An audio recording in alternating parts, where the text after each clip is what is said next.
Kali ini bertemu dengan saya lagi, yaitu Rima, akan membahas tentang jenis-jenis berita. Video ini dibuat untuk memenuhi tugas mata kuliah pengantar jurnalistik dari dosen Bapak Khairul Muslimin, Universitas Nahdlatul Ulama Jepara. Oke, sebelum kita mempelajari tentang jenis-jenis berita, alangkah baiknya kita tahu dulu apa itu berita. Berita adalah laporan tentang kejadian-kejadian yang aktual dan menarik. Aktual yaitu berita tersebut baru terjadi, fakta yang baru terjadi dan dibicarakan oleh banyak orang, itu disebut aktual. Dan kemudian menarik adalah sesuatu yang menggugah ketertarikan, menggugah emosional manusia gitu, kayak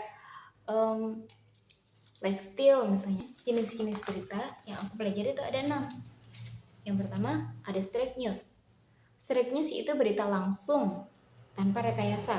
Contohnya kecelakaan, kebakaran. Itu jenis beritanya adalah straight news. Jadi semua skenario-nya langsung diterangkan. Tapi jenis berita straight news ini terbagi menjadi 2 lagi, yaitu ada hard news dan ada soft news. Hard news yaitu berita yang penting banget dan umum dan juga serius. Contohnya berita tentang politik, dan tentang ekonomi, dan lain-lain. Kalau soft news yaitu berita yang gak terlalu penting tapi menarik. Contohnya tentang lifestyle, seni, budaya, dan lain-lain. Pokoknya yang human interest itu masuknya ke soft news. Kalau yang emang penting-penting banget dan harus diketahui banyak orang, seakan-akan gitu ya, itu masuknya ke hard news. Jenis berita yang kedua yaitu investigative news. Di sini menjelaskan penyelidikan mendalam tentang suatu kasus.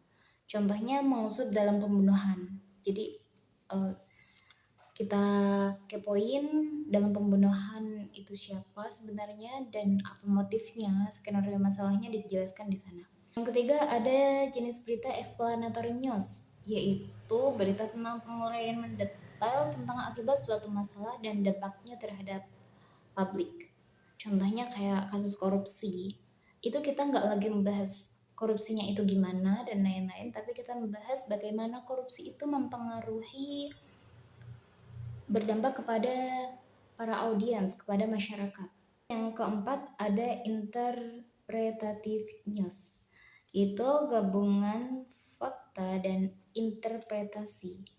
Beritanya berisi tentang sudut pandang seseorang terhadap suatu hal gitu. Contohnya, di sini ada berita Jokowi mengemukakan masyarakat perlu edukasi agar tak terjebak berita hoax. Di sini ada sudut pandang Jokowi dan juga fakta bahwa masyarakat itu emang sering banget ya keseliweran berita hoax dan berita fakta.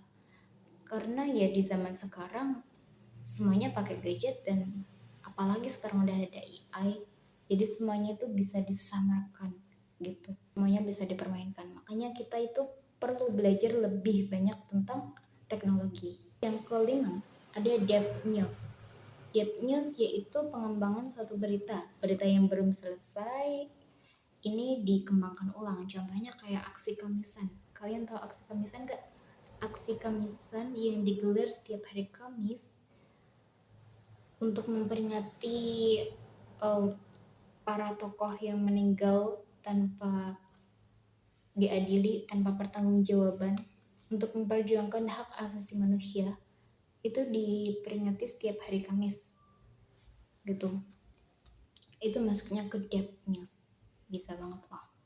Itu kan kejadian aksi Kamisan kan emang udah lama banget ya, tapi sampai sekarang masih ada gitu teman-teman. Kalau kalian kepo, coba cari tahu deh aksi Kamisan itu bagaimana dan bagaimana. Yang keenam ada Future Story Repost.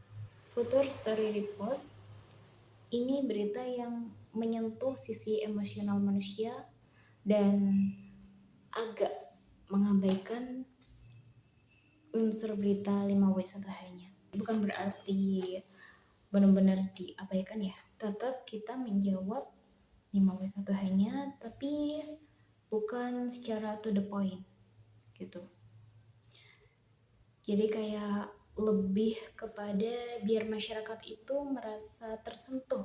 Contoh beritanya nih, misalkan eh, anak tukang becak lulus S2 cum laude berada, itu dijelaskan dengan begitu emosional, dengan narasi yang begitu fantastis sehingga para audiens itu sangat ikut tersentuh membacanya. Nah, itu masuknya ke future story repost. Begitu teman-teman. Jadi 6 berita tadi sudah saya jelaskan dan semoga kalian paham. Itu saja yang dapat saya sampaikan. Jika ada saran, kritik, atau komentar, silakan ditulis. Terima kasih.